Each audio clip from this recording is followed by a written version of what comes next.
Welcome to TMP. My name is Bo. You can find me on Twitter X at Mavs Highlights, doing only and just the Mavsiest of Mavsy things. Now, often after a game, either right after a game or the next day, we are going to meet here and chop up the ins and outs, the X's and O's, the yes and the no's, right? What's up, Locke? I see you in the building. What's up, man? Good to see you. But today we're going to take kind of a higher approach, right? We're going to take like a higher angle, more like a 30,000. We're not going to zoom in. We're going to zoom out a little bit. We'll talk a few numbers like right off the bat. Let me just say, because we're not going to spend a lot of time on this, can I just say how awesome Kyrie was yesterday? Just absolutely superstar incredible from Kyrie. 40 points, 7 rebounds,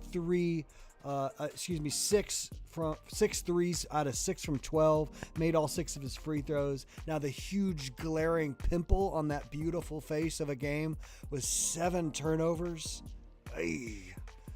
7 possessions that we would have definitely liked to have back, right? In a game that came down to just a few possessions here or there. But Kyrie Irving was the reason predominantly we were in the game to begin with, so he gets nothing but accolades and flowers and praise. Something that I want to say before we even talk about the game specifically, or talk about Game 5, which is coming up on Wednesday night at 9 p.m. Central Standard, is can we just agree to be fans? Can we just agree to be fans? Listen, friend, you are not a journalist. No, you may be a blogger. You may have a significant platform on Twitter X, but you are not a journalist. You know, Timmy Mack, Brad Townsend, Mike Curtis just came on board for the Dallas Morning News. Tim Cato, those are journalists. I would even add my boy Nick Angstead in there. He's a journalist. He's in the locker room. He's talking to coaches. He's talking to players. He is doing the work. You are not a journalist. You are a fan. You might be a blogger or a streamer, or you may have a following on X, but you are a fan. And can we stop telling everyone how to be fans? Can we stop? You know, something that drove me crazy yesterday was from a few of the larger Twitter accounts, and I don't want to name names right now, but there was like oohing and awing over Paul George yesterday. Like, wow, I just got to give him props. Him and Harden, they sure look great. And I just wanted to go, do you know why I follow you? I follow less than 200 people. I think I follow less than 150 people. But do you know why you have a platform? Do you know why people follow you? It's because you are Maverick content, right? You are Mavs content. I'm not following you to get praise for Paul George or James Harden. Now, you can tip your hat when the hat needs to be tipped, right? And I need to flip my hat around because of the green screen. But man, just be a fan, right? And you might say, oh, I'm a fan of basketball and the Mavs are my team.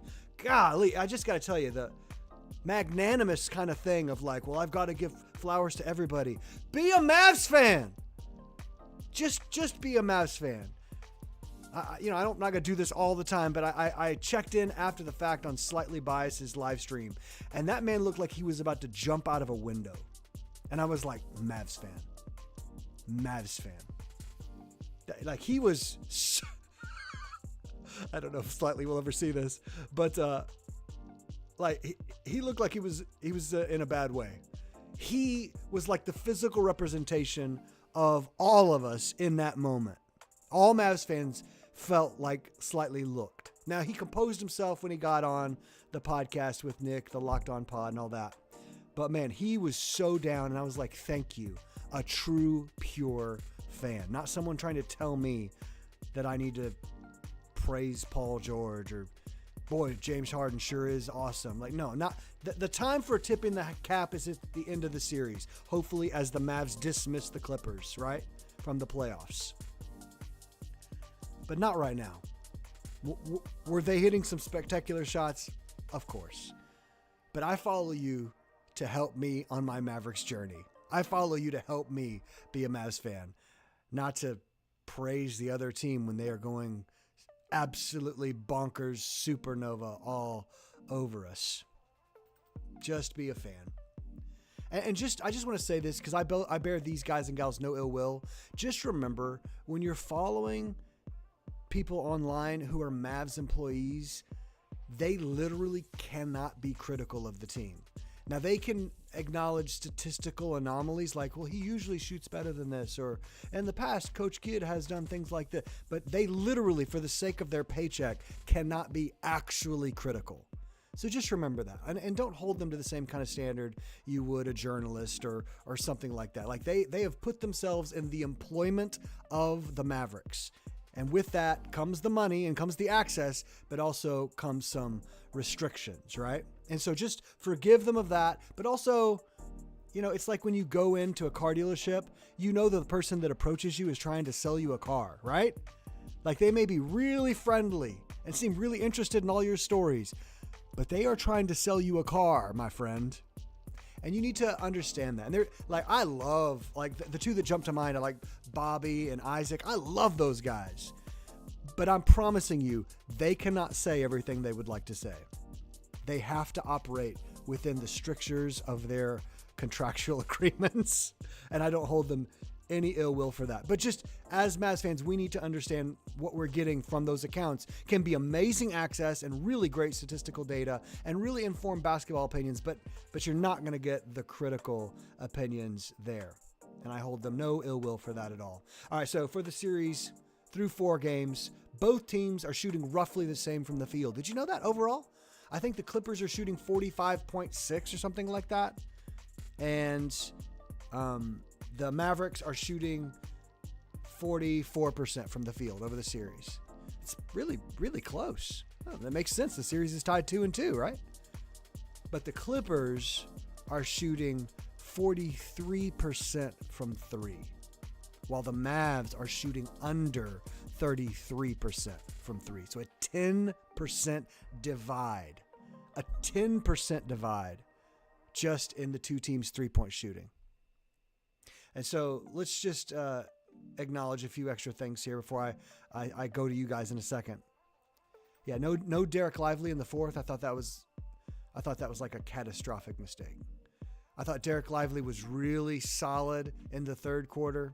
I thought he made some really nice defensive impact. I think he stifled what they wanted to do around the cup, even though he didn't put up a lot of gaudy numbers or anything like that. He just gets in the way. He's long. His feet are quick, much quicker than Gafford's, and he's just much, much longer than Maxey. And to not play him, not even give him any burn in the fourth, just shows a commitment to Maxey that I think needs to be questioned. At the very least, it needs to be questioned, right? So I've heard some people, Dante Exum. We need to put out a missing person on him, man. Dante Exum not showing up in the playoffs through 4 games would have been unthinkable to me. He's so reliable, so steady, so trustworthy. What he will give you all the time. That's what I thought. And yet through these 4 games, I don't know if it's just the length and athleticism of the Clippers. I don't think that's it though, because he's getting good looks. He's just bricking every single one of them. He's showing no activity, no aggression to attack the cup like he has all year. And they've got Zoo and Plumlee at the cup. It's not like it's Anthony Davis, right? It's not like it's some monster shot blocker. Wemby is not at the cup. It's Plumlee or Zubac, right? Like attack Dante like you did all season. All season when you were healthy, you were such an incredible positive impact for us. And so far through 4 games, you have been Mr. Invisible. You have just been absolutely a ghost out there. And also not making really significant defensive impact either. Just an absolute nothing. I heard some people wanting to defend the Mavs saying, do you know how much energy it takes to come back from that far down? Number one, don't get that far back down. Don't get that far down. Don't let the other team have that huge a lead. Show the guts and the heart to not let it happen in the first place. But that's a given. So the Mavs were down 31. Do you know how much energy and focus and it takes to come back from a 31-point deficit? First off, no, I don't. I'm not an NBA basketball player.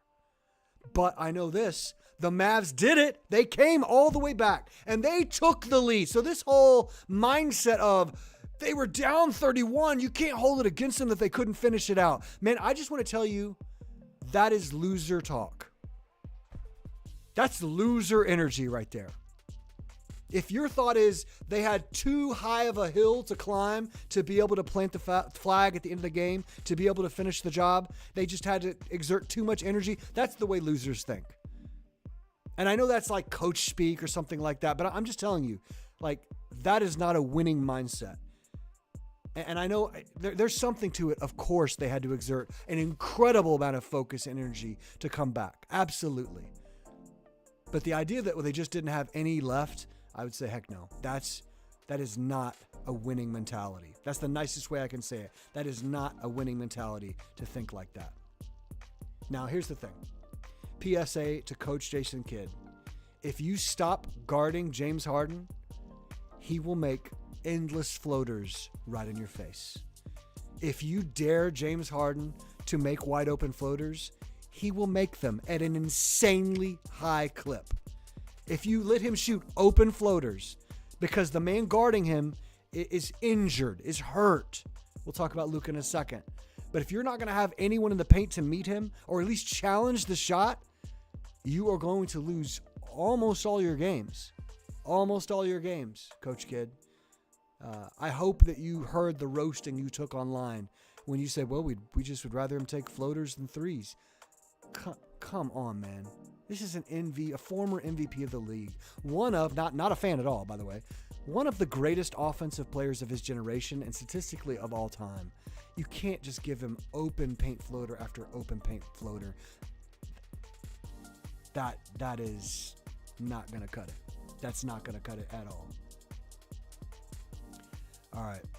Yeah, you're likely not to win if you come out missing every three and your opponent comes out making every three.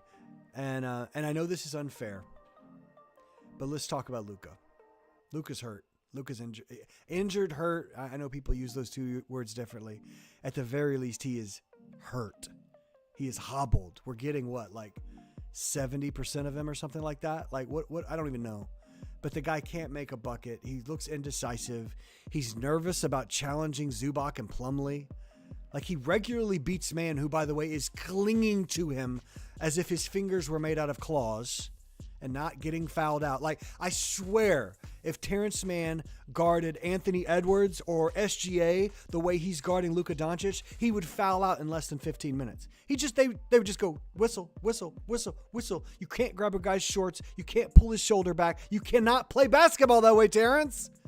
I'm sorry, you can't play ball that way. But as rough as it clearly has been on Luka, I'm sorry, you Luka stans out there won't like this. He has to be better. If he's going to be on the floor, he has to be better. History doesn't care if you've got a sore knee. And that's when we're talking about Luka Doncic, we are talking about history. We are talking about a legendary player. Not someone who will be forgotten, someone who will be remembered as one of the upper crust, highest echelon of NBA legends, I believe. And history's not going to remember, oh, but he had a sore knee. He had stiffness in his knee. That's why he couldn't hit a three. That's why he wouldn't attack. That's why he was playing so hesitantly. History won't remember that. Now, you and I may remember that. But Luka is playing for history. He's playing for like Mount Rushmore kind of things, guys.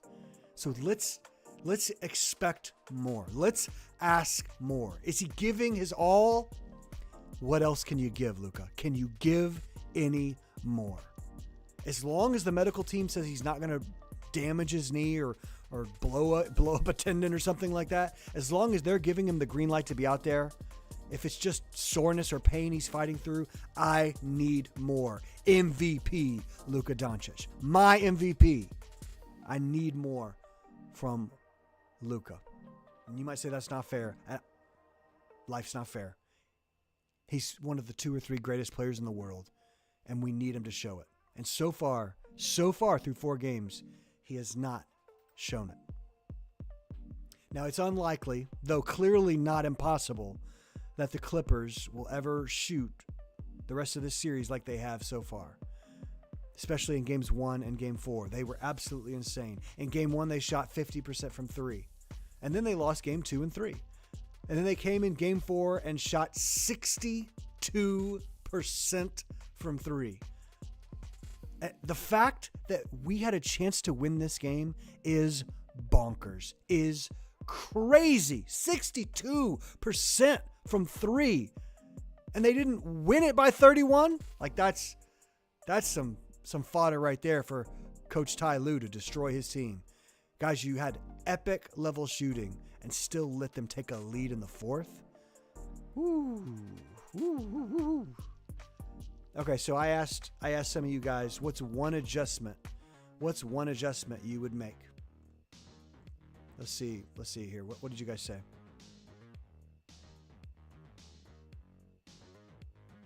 All right, let's see. Let's scroll it on up. Oh, I'm kind of in the way here. Let me move myself. There we go. TGK says, I asked for one thing, but TGK couldn't hold himself there. Post up Luka. Yes. Let Kyrie run the offense more. Definitely. Start D-Live. Do it now. I've been saying it for a long time, but do it now. Even when the Mavs were on that insane stretch to close out the season, I was like, guys, I think D-Live's the better player overall. I think he's a considerably better defensive presence, defensive force. I know he's probably not statistically as good a shot blocker, but I think everything else defensively, he's clearly superior. And I think he can do most, not all, but most of the things that Gaffer can do on the offensive end. Tyler says, start Lively, bring Gafford from the bench. Yeah, absolutely. Yeah. Luka operating from the post. Yeah, absolutely, Marvin. Good call. Ryan says, play the center we tanked last year to draft. Just a couple games. Yeah, play D-Live. Absolutely, Ryan. I agree. CJK says Luka needs to hedge and recover. So, yeah, just about defensive approach, right? Absolutely. And then NNB says, don't let Luka get isolated on an island 35 feet from the bucket. I mean, that's a good rule anytime, but especially on a bum leg. What are we thinking? Lone Star, THJ being available. Irony? Sarcasm? Sincerity? Interesting. That's the one change you would make is THJ? Okay.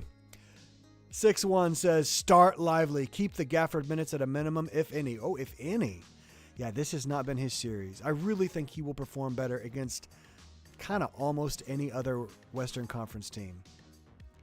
Slow Hoops fan says Kyrie's starting out more aggressive. Yeah, I mean, we really can't ask too much more of Kyrie than we did than he gave us in Game 4. But yeah, I've always been on board with Kyrie. Get up those first half looks. You know, I think Kyrie. I've said this before. I know other people have said this too, but I think Kyrie kind of looks at the first half as like Luka's chance to warm up and get into his rhythm, and then Kyrie knows that he can find a rhythm in the third quarter. But yeah, with Luka so banged up, Kyrie just needs to go from minute 1, basically, right? Don't bench Lively, says Dwight. Dwight, there's a common theme about Lively. I like it, Dwight. Light Mav says, Kyrie being aggressive early. Don't wait for the second half. Yeah. Yep. Slade says, more Lively, more Green, more Kyrie being aggressive. And if Luka's leg is still bothering him, I want him down low on the block, catching entry passes. Yeah, let him do the kind of the Jokic thing, right? Where he's surveying the whole landscape from the block, right? Man, the Clippers would have to be scrambling if Luka's making passes and plays out of the block. Absolutely. Joe Mama says, what's up, Joe? Joe Mama says the Clippers not shooting out of their minds. Yeah, that'd be that 62% from 3. And we made a game of it. And we had the lead after coming back from so far. Well, they shot 62% from 3 for the game. That's just unbelievable. Mavs Replay says, put Derek Jones Jr. on Harden, put PJ on Paul George. I like it. Jaden says, easy. Oh, okay, so you got an easy fix. All right, easy decision. When they start making too many shots around the rim, put in a rim protector. Shots fired.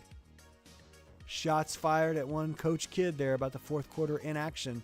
Maxey was not the answer. Maxey's been playing some awesome defense in this series. We all know it. He has. He's even hit a couple threes.